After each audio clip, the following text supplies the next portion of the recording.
Hola, hola con todos, bienvenidos a un episodio más de Bestial Blast Radio Show, el canal de los músicos más extremos. Ustedes ya saben, famosos o no famosos, no nos importa, pero siempre están los más extremos.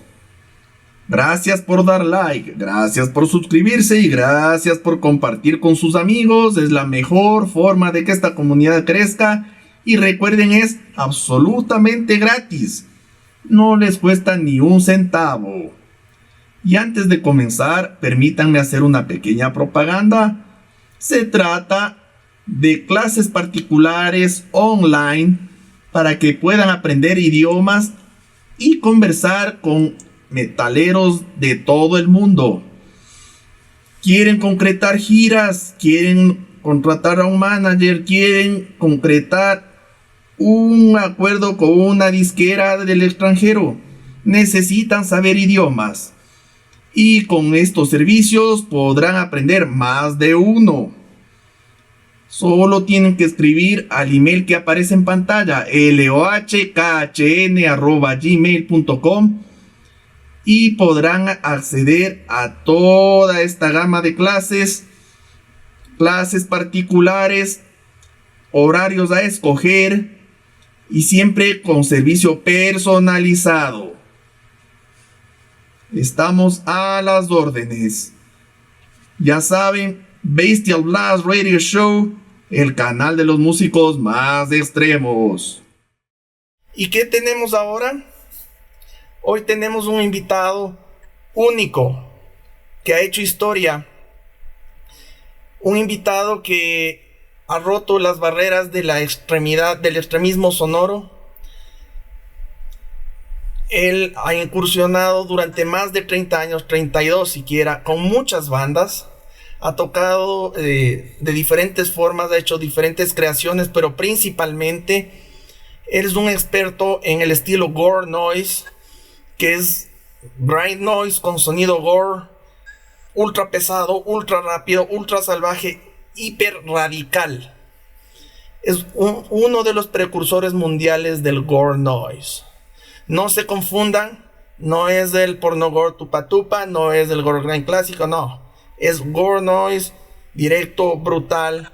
¿Y quién es este precursor del Gorenoise? Nada más y nada menos que el mismísimo Adam Rotella. Hello, Adam. How are you doing today? I'm good. Thank you for having me on. Thank you for accepting this invitation. It's a pleasure to have you here. I've always been looking forward to doing it. Thank you very much. All right. So, how's everything going in your place? How's the scene? How are things going around there? I'm doing okay. I'm working as a dishwasher right now. The scene here is not bad. I mean, there's more grind shows than there used to be. There used to be a lot around here. Okay. So. Okay, not bad. Perfect. And well, now let's start. I always ask every guest the year of birth because it's very important to understand the context, the time where when you grew up. So, what is your year of birth? It's April 17th, 1978. Okay. April 17th, 1978. Okay. So, you were a child in the 80s? Yes. Perfect. And what is your first music-related memory in your life? Oh, that's probably when I was 6 years old. My uncle made me a copy of Thriller by Michael Jackson. That's my earliest memory of music. That album just came out. My uncle made me a copy for Christmas or my birthday, one of those. All right. Okay, so he taped you the song. Yeah. Okay, perfect. Let me translate that part. Ok, entonces tenemos aquí el perfil básico. Es Adam Rotella, nacido el 17 de abril de 1978. yo le decía, ok, tú debes de haber sido un niño en los 80s. ¿Cuál es tu primer recuerdo en la vida relacionado con la música? Dice, debo haber tenido unos 6 años. Y dice, mi tío me grabó en un cassette la canción Thriller de Michael Jackson. Y eso fue el inicio de todo. No recuerdo exactamente si fue en Navidad o si fue por su cumpleaños, pero que esa canción le animó a interesarse por más música. Adam, perfect. And what can you recall the first time you listened to any kind of heavy music?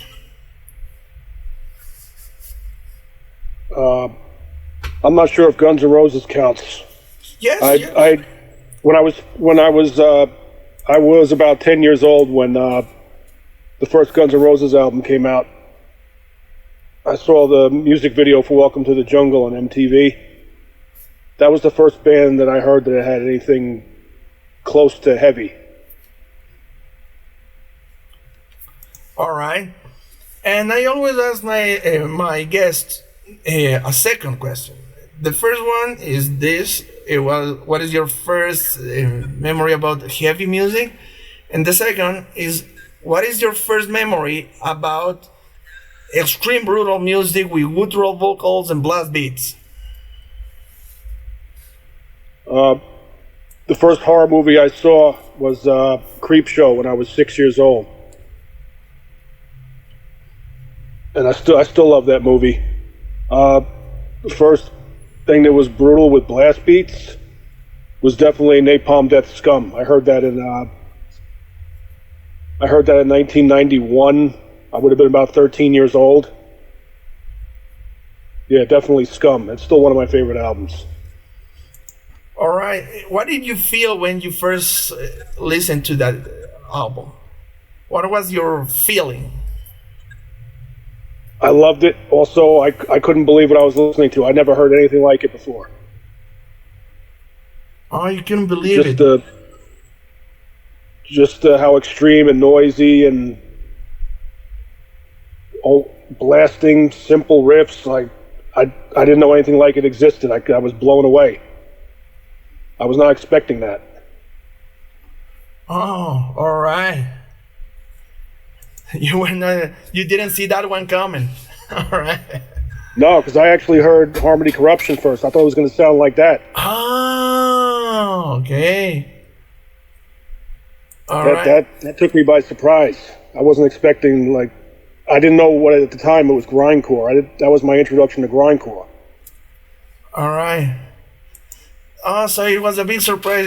You didn't imagine it was gonna be so different and so radical. All right. No, I got obsessed with it at that point. Perfect. All right. Let me translate it. Entonces aquí yo le pregunto, ¿cuál es tu primer recuerdo relacionado a cualquier cosa de música pesada?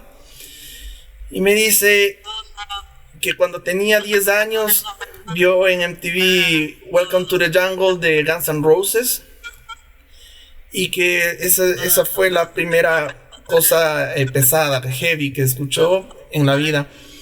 Y le digo, claro, ¿cuál es tu primer recuerdo de cosas de extremas? Y dice, bueno, de películas, la película Creep Show cuando tenía 6 años, y de música fue Napalm Death, que primero había escuchado el disco Harmony Corruption, que ya es como Death Grind, y pensaba él que iba a ser, que cuando escuchara Scum iba a ser más o menos similar, pero que se obsesionó con el Scum de Napalm Death porque no podía creer lo extremo, lo ruidoso y sobre todo lo rápido que era con los blasts, que quedó realmente, Adam quedó realmente impactado se le voló la cabeza, y que desde entonces fue como una obsesión, fue como que le enganchó tanto que le encantó esa esa onda, esa tendencia de Napalm Death con el disco Scum que escuchó en 1991, cuando ya tenía algunos años de haber sido sacado. Okay, and what was the first instrument you ever played? You ever learned to play? I never really learned to play. I have no musical ability. All right. But the first time I picked up a guitar was when I was 13. Okay. I had one of those, I don't know if they have them where you are, but it was a guitar, but it had a speaker in the front and a battery in the back. All right. It was called a Terminator. That was my first guitar. Oh, Terminator. Okay. I actually plugged it. I didn't have a distortion pedal, but I plugged it into my dad's stereo. Mm-hmm. And it got distortion that sounds just like Slaughter from Canada.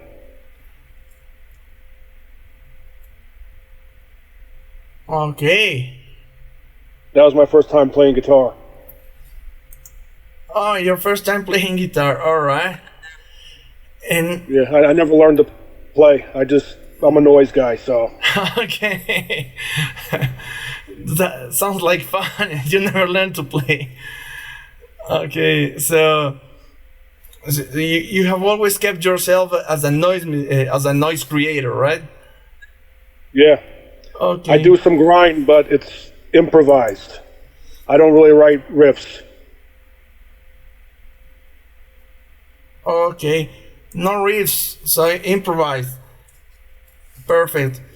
And yeah, any riffs I do are improvised on the spot. All right, perfect. And now something that I've noticed is that you appear to be very connected with the bass. Is the bass your main instrument?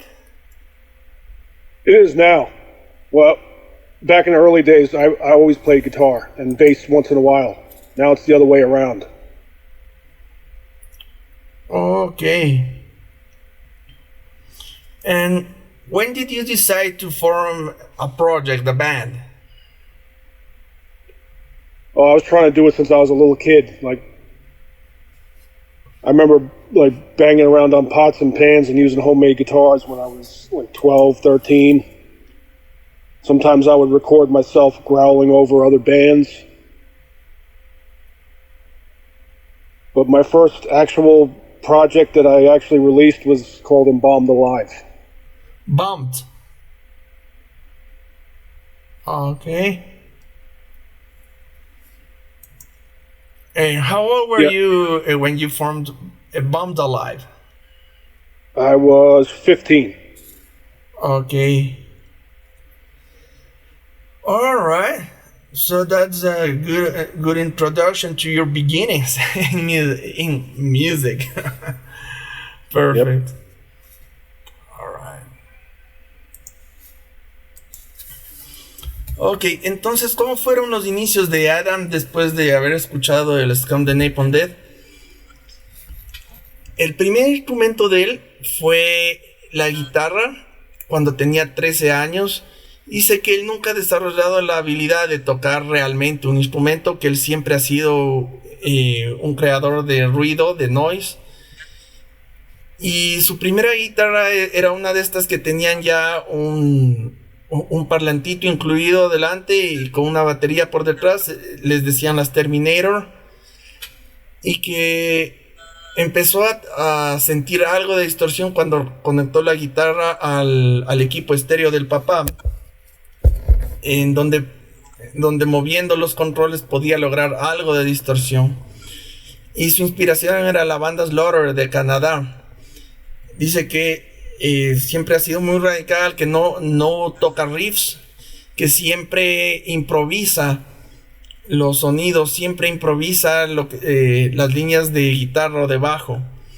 Yo le pregunto si el instrumento al que está más conectado es del bajo, y me dice que eso es ahora, pero que en los inicios siempre fue la guitarra.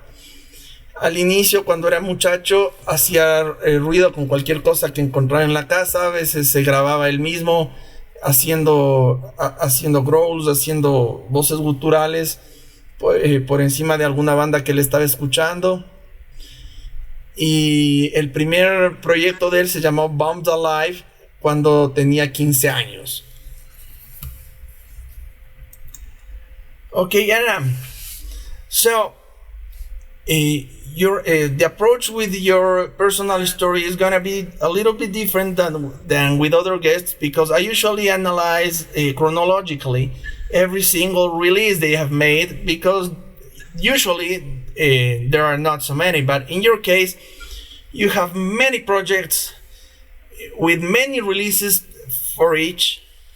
Sometimes you even have splits, putting more than one of your bands together. So the easiest way to approach your personal story is gonna be just by chronology. Let's go little by little. You tell us how your musical life progressed over time, and we will keep going like that. So please, we are around 1993 in your personal story. Tell me how things developed from then on. Okay, I'd done a couple of projects, didn't really do anything with them, but yeah, my first project, Embalmed Alive, I did my first demo in early '94. It was called Gutted and Left to Rot. It was, like I said, I have no musical ability, but it was like it was influenced by death grind bands. But it was like a noisier version of death grind, basically. And I did another demo called Horribly Butchered Face in 1995. And then I started another project called Regurgitated Corpse. And that project was more like Mortician meets Anal Cunt, kind of. I'm sorry, AC, I shouldn't have said. Don't worry. I know I'm supposed to use abbreviations, sorry about that. Don't worry. Like AC meets Mortician, and I did 2 demos with that. And a couple of splits that didn't come out till years and years later. They really didn't get released. Oh, and I also did 3 tracks for Grind the Faces of Rock Stars compilation out of Japan with that project. I was on part 2, volume 2. That was my first release that I didn't put out myself. Sure, I know that compilation from Japan. Yeah, I was in volume 2, Regurgitated Corpse. Perfect. All right. Keep going. Tell me, it's very interesting. And in 1996, I started AB. It was actually a side project of Regurgitated Corpse. I started that in 1996. Did my first demo, Infant Butchering. And then by the time I did the second demo, which I definitely can't say because you'll get demonetized for that. It starts Chopped Up. Chopped Up demo number 2, but I won't say the rest of it. Okay. Yeah, AB's Chopped Up ... demo. Okay, don't worry. You know what? If I say the rest, you're getting a lot of trouble. Okay. It's a really obscene title. It's the second AB demo, and that's where AB became my main project. I stopped Regurgitated Corpse after that. All right. So you know what? And then for the names of your releases, don't worry. You just say one demo, second demo, first demo, second demo, a split, and so on, because I know the kind of titles that you have, and they're bad. yeah, they're nasty, let's say. So yeah, we will just talk about about a release, a split, a demo. Don't worry, it will be easier. Fine. Yeah. And then after that, I did a couple of splits, Rotrathon, GF, and I had actually recorded my first full length for AB in 1998. But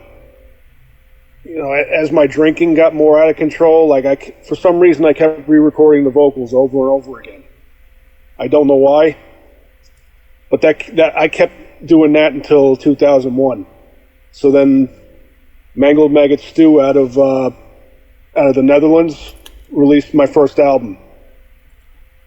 And after that came out, I stopped doing AB for the first time. Okay. And then the same exact year, 2001, I started Grotesque Deformities. It was like gore grind, but like more improvised, of course, because I don't write riffs. And I did two demos under that project. The first demo I recorded completely annihilated on drugs and alcohol. Okay. And pretty much the second demo too. My drinking got really bad at that point, so after that I kind of stopped. After that I wasn't really doing projects for a while. Okay. And for a while, I kind of lost touch with the scene a little bit, but eventually in 2007 I discovered MySpace, and I had realized that there were all these projects that were influenced by me. I couldn't believe it, because before that, I didn't really have a lot of fans or anything. So in 2007, I go online and I realize that there's a bunch of projects that name AB as an influence. So in 2008, I started my project Liquefied Insides. That's also a Gorenoise project, but it's recorded a little differently. It was where I first started using, because for all the old AB recordings, I use guitar. Everybody thinks I use bass, but I use guitar. So for Liquefied Insides, I either used bass or harsh noise. And then I would usually have somebody else do the drums for me, so it sounded a little different every time. Perfect. Okay. That's a perfect way to sum it up. Well, I'm very sorry about the drinking element. I am very sorry, and I really respect every guest's personal story. So I suppose it was a hard time, but at the same time I can see that in the end you were able to see something positive, so you could restart playing some noise and stuff like that. I'm very pleased to hear that story. All right, I'm gonna translate this part. Ok, entonces aquí tenemos un resumen bastante detallado de la primera etapa en la vida musical de Adam. Bueno, el primer demo de Banda Live fue hecho a inicios del año 94. Fue como inspirado por el Death Grind, pero con un sonido noise, porque él no toca realmente instrumentos de la forma convencional. Y el segundo demo fue hecho en el año 95. Entonces ahí fue cuando empezó otra banda a la que le consideraba principal, que es Regurgitated Corpse. Ahí tienen el logo en pantalla. Y bueno, vamos a ir hablando de un demo, de un disco, de una grabación, pero no vamos a decir exactamente los nombres porque vamos a evitar cualquier situación complicada con el YouTube. Entonces solo vamos a ir diciendo el nombre de las bandas Y dice, bueno, el Regurgitated Corpse era una mezcla entre Mortician y Enel Khan, la banda de Seth Putnam, que, o sea, fue algo realmente muy extremo para esa época, y por la distribución que tenía ya empezaba a notarse lo brutal que era o sea, fuera de donde él vive, pero de eso ya vamos a hablar después. Hizo 2 demos y algunos splits después de eso. Y después 3 canciones de esa banda aparecieron en el compilado japonés Grind the Faces of Rockstars, hecho por Bloodbath Records, un cassette bastante conocido en los 90s. Y en 1996 decide hacer un proyecto alterno que después se convertiría en el principal. Ahí tienen el nombre en pantalla, solo vamos a decir AB, pero ya tienen el nombre en pantalla, ahí está el logo. Entonces, con el pasar del tiempo se fue transformando en algo principal, en su principal banda. Sobre todo porque era muy, muy extremo, muy intenso. Y entonces cobró mucha importancia. Sobre todo después del segundo demo. El primer álbum completo, full length, se hizo, o sea, se empezó a planear desde 1998, pero en el transcurso de 3 años, Adam decidió grabar las vocales una y otra vez. Nunca estaba convencido. Él admite que en esa época tenía algo de dificultad con el consumo de alcohol, y entonces eso le afectó. Entonces las grabó varias veces hasta que estuvo conforme en el 2001. Y este disco de la banda AB fue publicado por Mangled Maggot Stew Records, un muy conocido sello. Y fue alrededor de esa época en la que Adam decidió parar, porque el tema del consumo de alcohol le estaba afectando. Y entonces, bueno, eso pasó después de que había sacado 2 demos con otro proyecto llamado Grotesque Deformities. Aquí tenemos el logo en pantalla, Grotesque Deformities. Entonces, después de 2 demos, tras haber sacado el primer disco de la otra banda, de AB, ahí fue cuando decidió parar. Y dice que perdió contacto con la escena, perdió contacto con la música, hasta que en el 2007 se abrió MySpace. Él entró a MySpace y vio que había muchas bandas, muchos fans, y sobre todo grupos con la influencia del ruido que él había hecho, sobre todo de la banda que tenemos en pantalla, AB.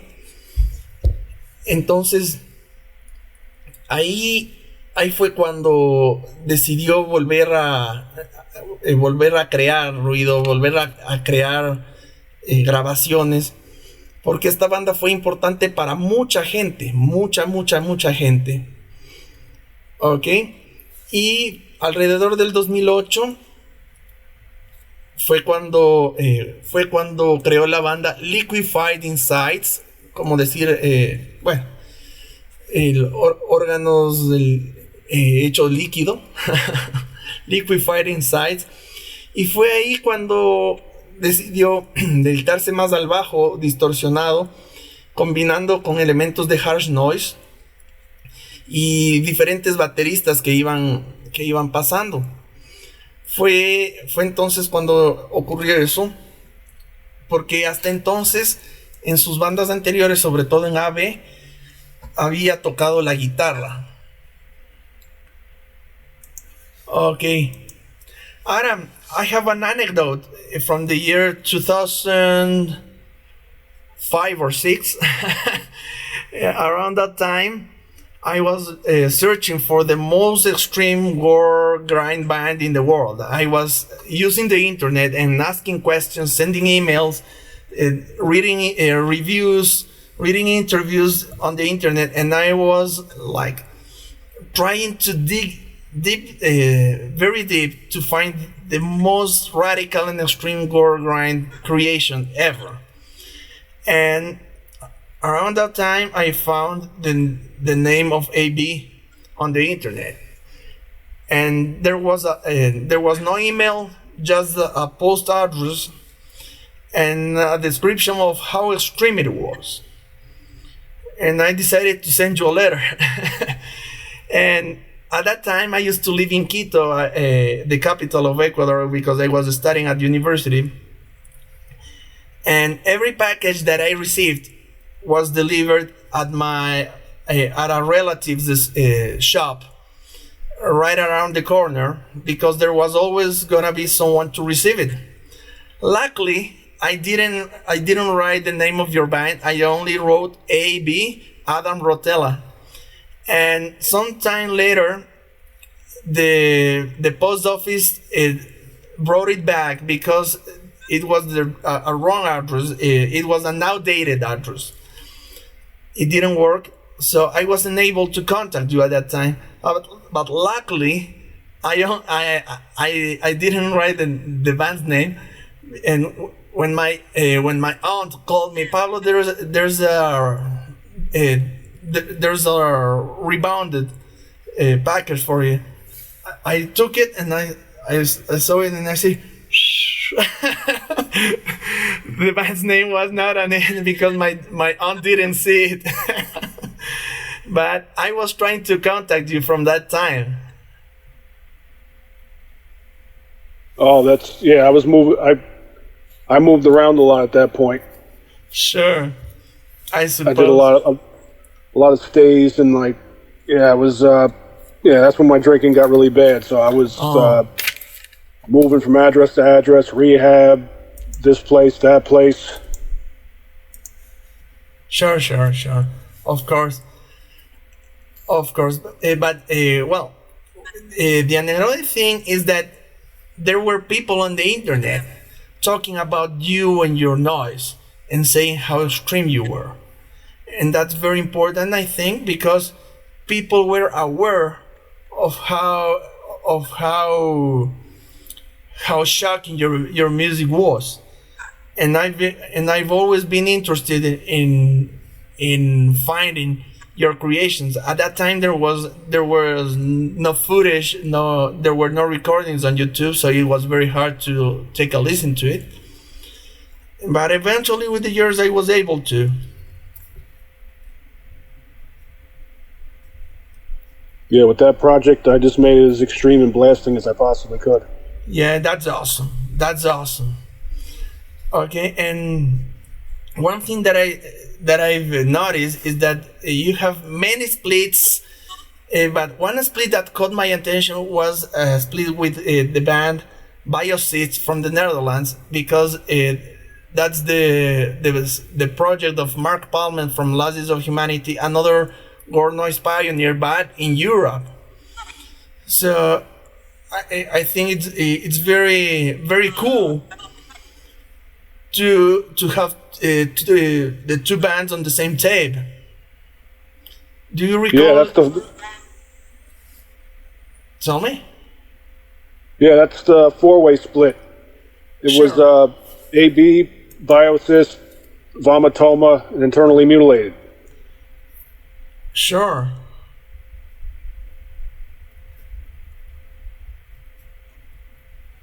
Okay, and one of the things that I've noticed is that you have a very gory sound in your creations, in your music, and that was not so common in the United States in the 90s.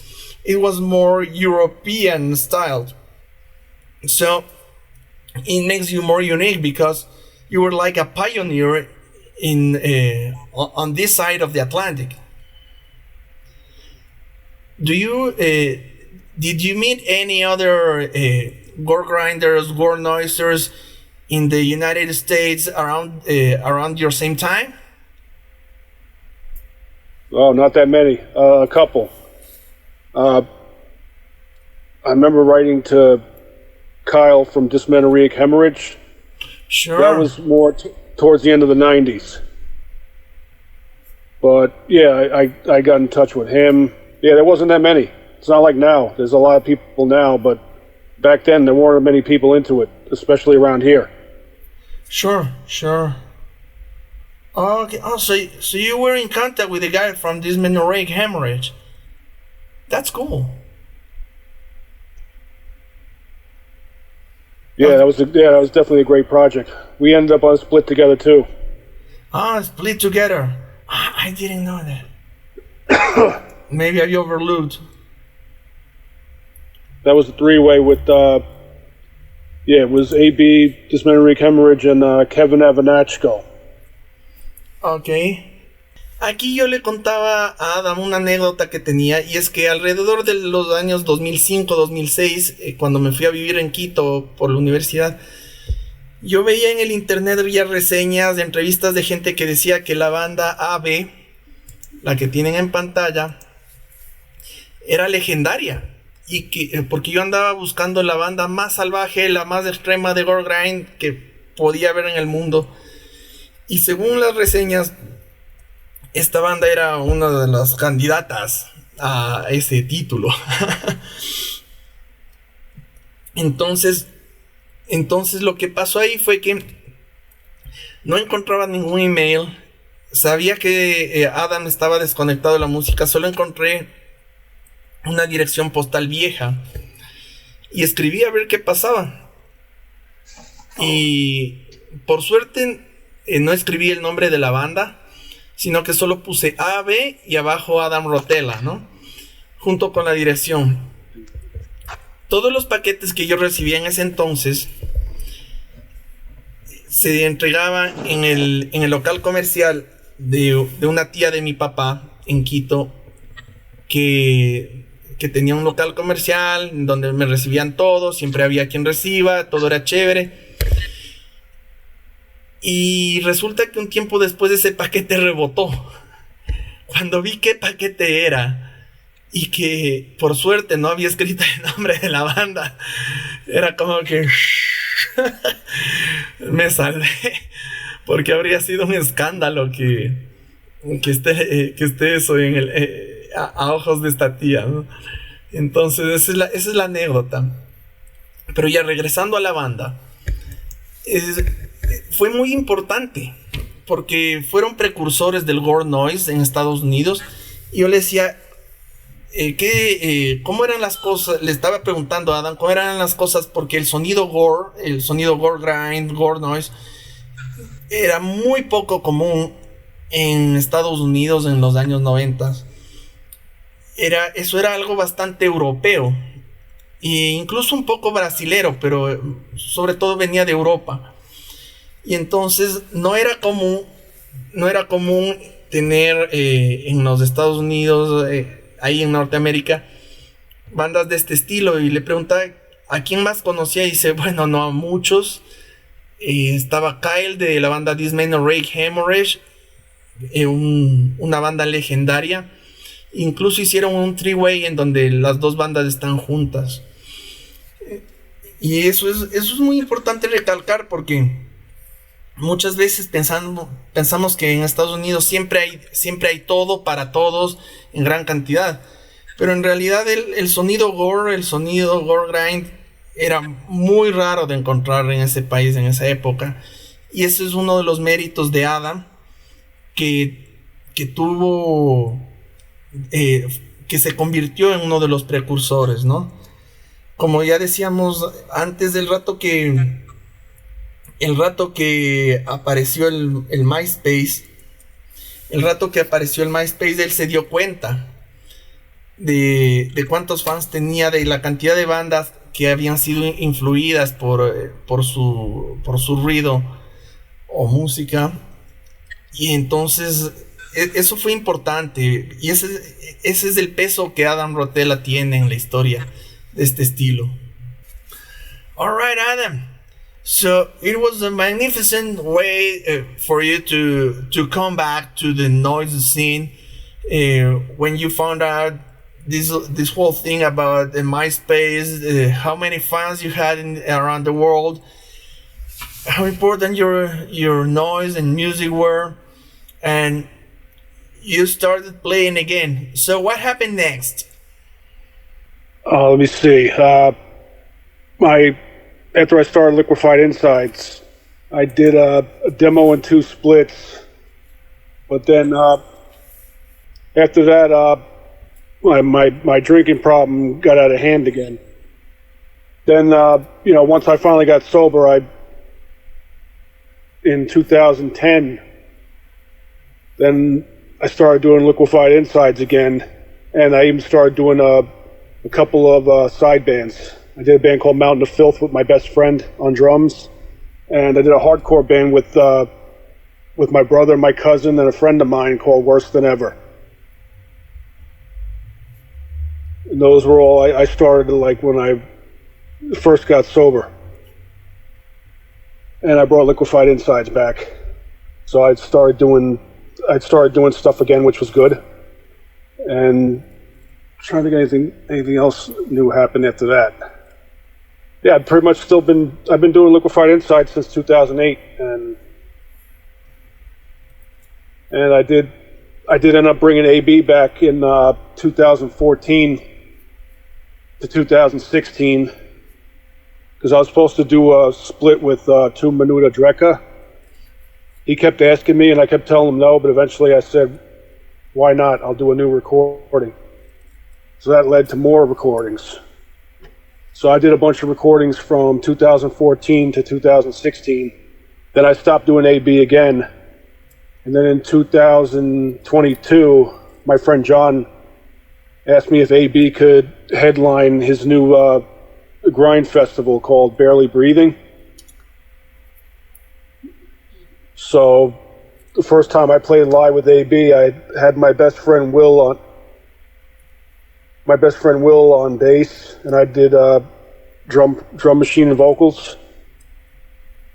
So I figured since we're playing live, might as well do some more recordings. So I did a bunch of new recordings again, and we played a decent amount of live shows. We played out here. We've also played in Louisiana, Nashville, Jersey, in Philly, and we're going to end up recording a third album eventually. And I'll probably not do any more AB recordings, but after that, we might still play live for a while. And that's about where I'm at right now. All right. Pretty interesting story. Okay. Bueno, la transición de lo que hablábamos fue muy productiva, porque en ese periodo entre el 2008 y el 2010 seguía Adam batallando con el problema de la bebida, hasta que en el 2010 volvió a estar sobrio ya de verdad, y fue cuando decidió hacer decidió retomar Liquefied Insides, la banda que tienen en pantalla. También tuvo otra banda en donde había baterista. Incluso llegó a hacer una banda de hardcore con su hermano y otros amigos llamada Worse Than Ever, que significa peor que nunca. Muy buena banda. Y entre el 2014 y el 2016 aparecieron las oportunidades para que con la banda AB se hicieran nuevas grabaciones, y dice, ¿por qué no? Incluso llegó a hacer un split con Due Minuta Dreka, la banda de gore grind italiana que muchos conocen, y Bueno, una infinidad de grabaciones más, un montón. De ahí volvió a parar. Y en el 2022, un amigo llamado John estaba haciendo un festival llamado Barely Breathing. Y le pidió que con la banda AB sean headliners, es decir, cabeza de cartel del festival que él estaba haciendo. Ahí tienen las imágenes en pantalla, tomadas de las filmaciones que hay en YouTube, subidas por el perfil Three Extremities.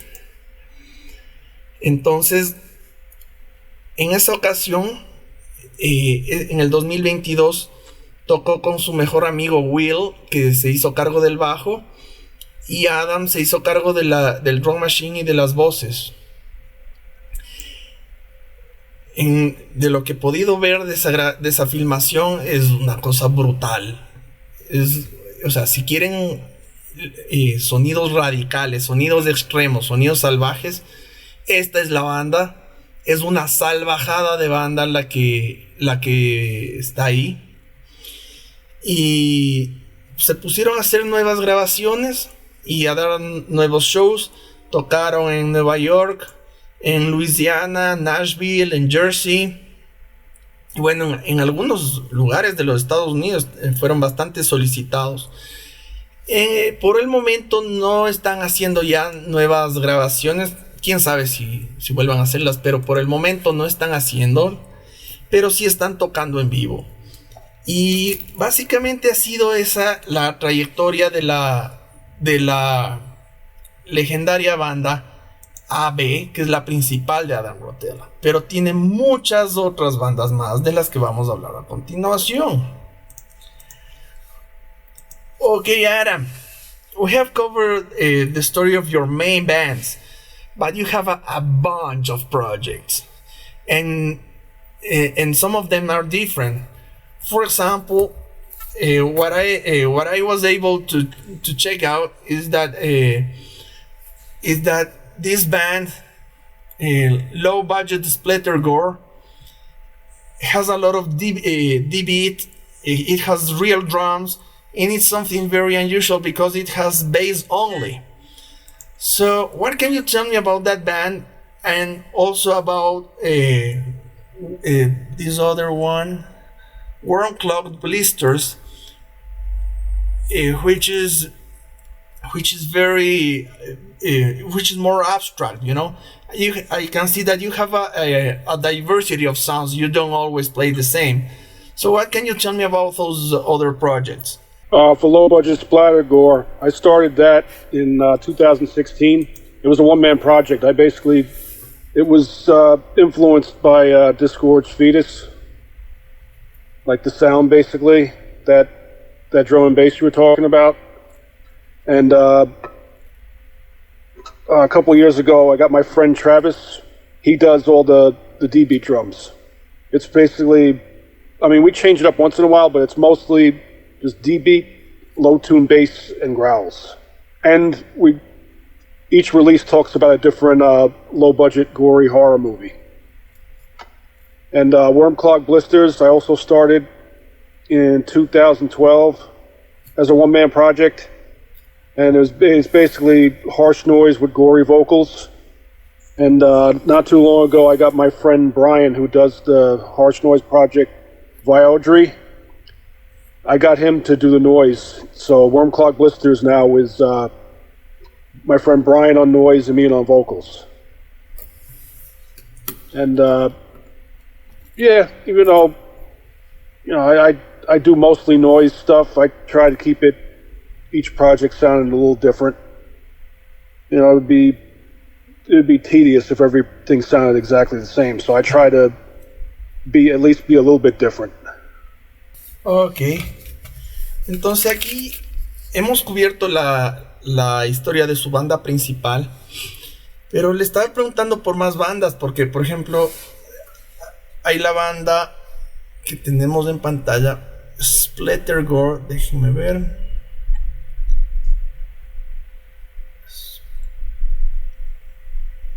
Ok. Yes. A ver, Low Budget Splatter Gore. Es la banda Low Budget Splatter Gore que tiene influencia de la banda francesa Disgorge Fetus.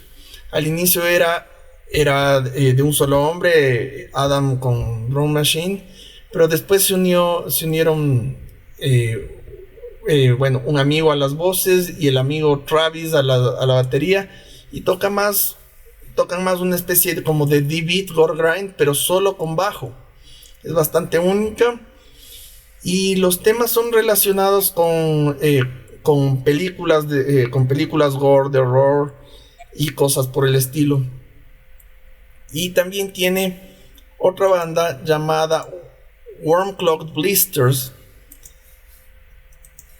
que es bastante peculiar porque no tienen una estructura convencional, sino que un amigo de él hace noise, es más abstracto, y Adam hace las voces, ¿no? Entonces eso ya es un poco más como más harsh noise, más un poquito ambient.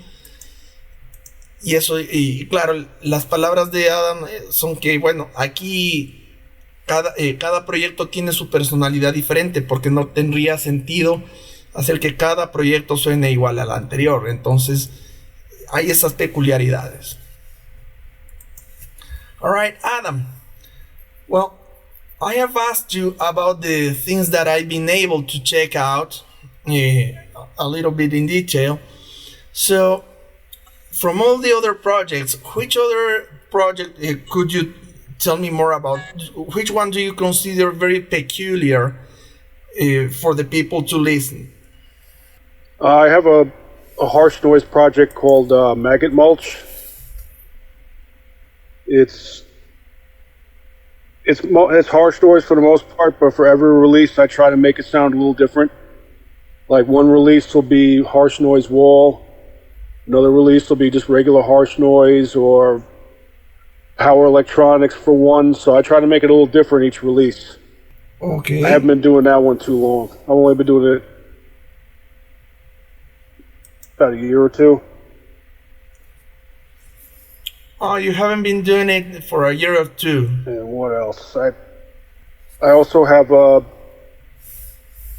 gore grind project called Stabbed Repeatedly. It's of course improvised riffs, but it's as close to grind as I get usually. I'm probably gonna not be doing them for too much longer because I actually because I don't have a lot of time lately. I want to limit my projects. I want to have 2 one-man projects. Eventually, I'm probably just going to have Liquefied Insides and Maggot Mulch as my one-man projects. But I'm still going to do the projects with other people like Worm Clogged Blisters and Low Budget Splatter Gore too, though. All right, that's pretty interesting. That's pretty interesting. Ok, entonces en esta parte yo le estaba comentando a Dan que, bueno, tiene muchas bandas, muchos proyectos que de las que le he preguntado son aquellas bandas que he podido escuchar, las que he podido tener una apreciación, que nos cuente cuáles otros proyectos son peculiares. Entonces dice, bueno, hay un proyecto de harsh noise que se llama, aquí lo tengo, Maggot Mulch, que a veces hace esta performance de estilo Wall of Noise, que es un muro de ruido absoluto llevado al extremo, y a veces lo suaviza un poco haciendo power electronics para que no siempre sea igual, y que además tiene esta otra banda llamada Stabbed Repeatedly, que es como bueno, atacado en repetidas ocasiones, ¿no? El nombre es mucho más cercano al grind convencional, pero no va a durar mucho tiempo porque está limitando sus proyectos. Quiere solamente tener un par de proyectos en solitario y dejar las cosas ahí. Entonces, bueno, esta es una visión general que hemos podido tener sobre la trayectoria musical o ruidal, como quiera verse, de Adam Rotella, un personaje histórico en el Gorenoise mundial. Él ha marcado historia, ha influido a muchas bandas, tiene muchos fans alrededor del mundo, y si es que pueden, escuchen, si es que desean, escuchen la música, cuyos links voy a dejar en la descripción del video, porque realmente, si quieren algo radical, Adam Rotella tiene contenido radical, les prometo. Okay, Adam. So in the final part of the show, I always ask my guests trivia questions, random questions, not necessarily related to music.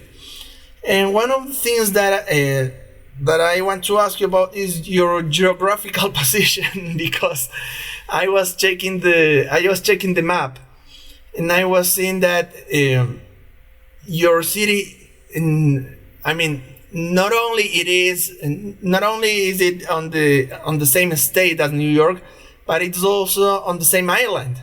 Okay, so how close, how far is your city from New York City, and how connected or disconnected are you as a city?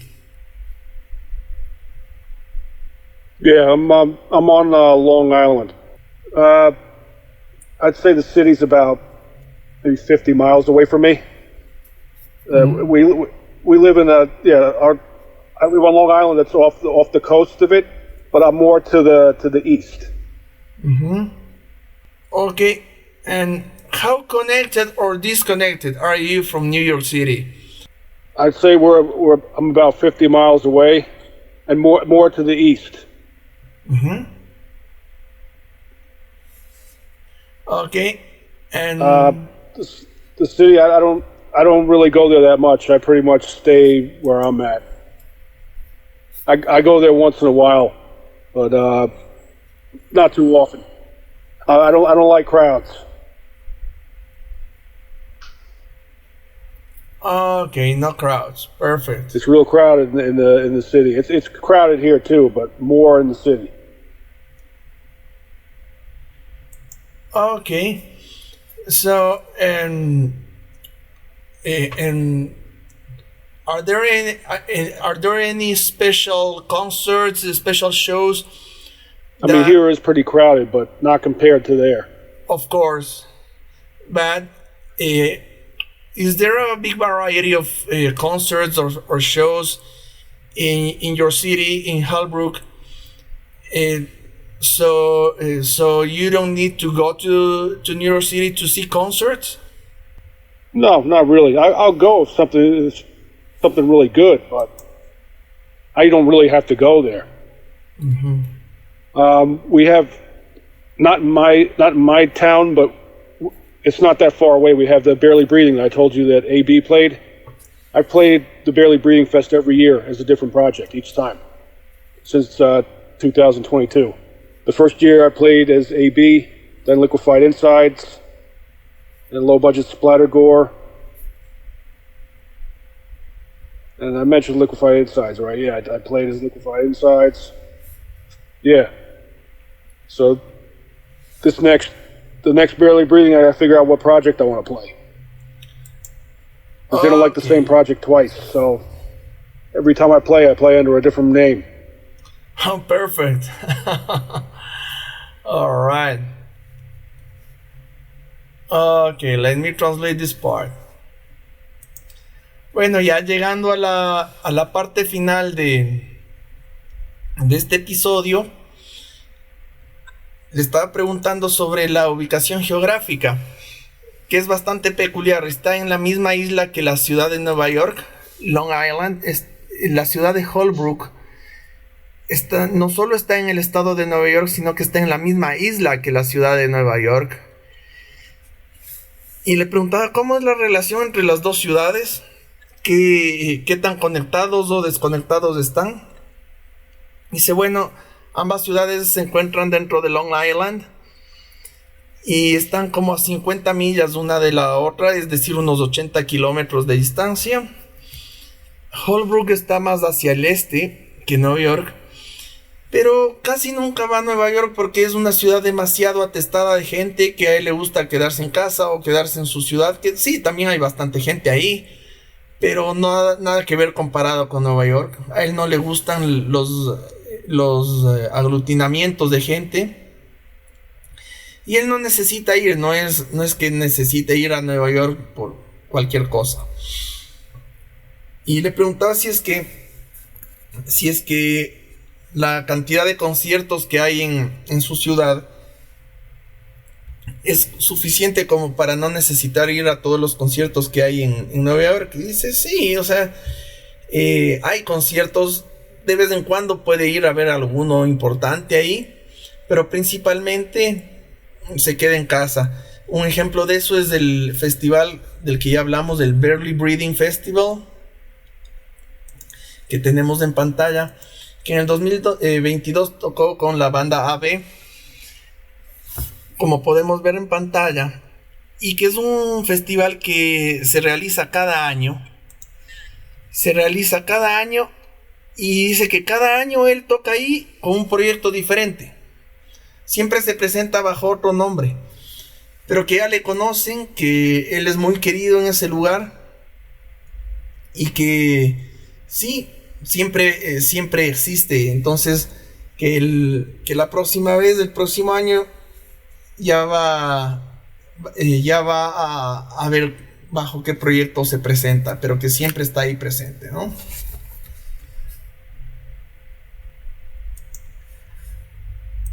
Okay, Adam, it was a pleasure to have you here. It was a pleasure to share, to listen to these stories that you share with us. And well, what can I say? I'm more than happy to have you.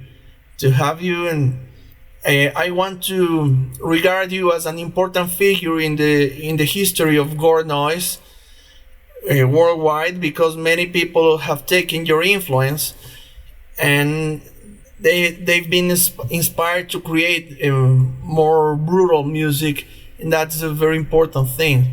So I think that's the value that you have. You have a very big talent, a very vivid imagination, very vivid creativity. So I want to congratulate you for that and demonstrate you my respect, okay? Thank you, and I appreciate you having me on. And I appreciate all your support. Okay. The appreciation is mutual. So here we have to say goodbye. It's been a pleasure. And I'm just gonna say goodbye to the audience, and that will be it. Ok, estimado público. Este ha sido and you're from Ecuador, right? Yes, I am from Ecuador. Ambato, Ecuador. Absolutely. What's that? One of my favorite demos, Ruido de Odio, Injusticia. Whoa! This is the first demo of Ruido de Odio. Yes, Ruido de Love this Odio. tape. Every time I play it for somebody, they say it sounds like 10-year-olds made it. Yeah. Every time I play this for somebody, they say, oh, my 10-year-old can make something better. I said, good, tell them to do it. I love this tape. That's awesome. I am friends with the guy who created that band. He's my friend. Yes, Jose Jimenez, aka Chivolo. I like your noisecore scene. Yes, awesome. Okay. I love Atrofia Cerebral. Atrofia Cerebral. Sí. Another band, yes. Yeah. Okay. I was in contact with Miguel. I got a lot of Miguel stuff. Okay, perfect. That's awesome. Yeah, okay. I'm gonna say hello to these guys before we say goodbye. Yeah, tell them I said what's up. Okay. Aquí. Thanks a lot, man. I appreciate it. Thanks to you. aquí ya nos estamos despidiendo y Adam me dice, sí, tú eres de Ecuador. Y yo, claro, de Ecuador. Y entonces me comenta que hay dos bandas que le gustan mucho. La una es Atrofia Cerebral y que él tiene contacto con Miguel de Atrofia Cerebral. Y la otra banda que le encanta es Ruido de Odio. Ahí tiene un demo muy antiguo de Ruido de Odio. Y que es, claro, le encanta el sonido primitivo que tiene ese cassette de Ruido de Odio. Un saludo a José Jiménez Chibolo, un gran músico de aquí del Ecuador, un gran amigo. Y las palabras de Adam son: diles a Miguel y a Chibolo que les mando muchos saludos y que les admiro mucho. Ok, estimado público, esto fue un episodio más de Bestial Blast Radio Show, el canal de los músicos más extremos, ustedes ya saben. Y esta vez hemos tenido uno de los verdaderamente más extremos, Adam Rotella. Ok, Adam, see you next time. Say bye to the audience. All right, man. Bye. Stay noisy. Stay noisy.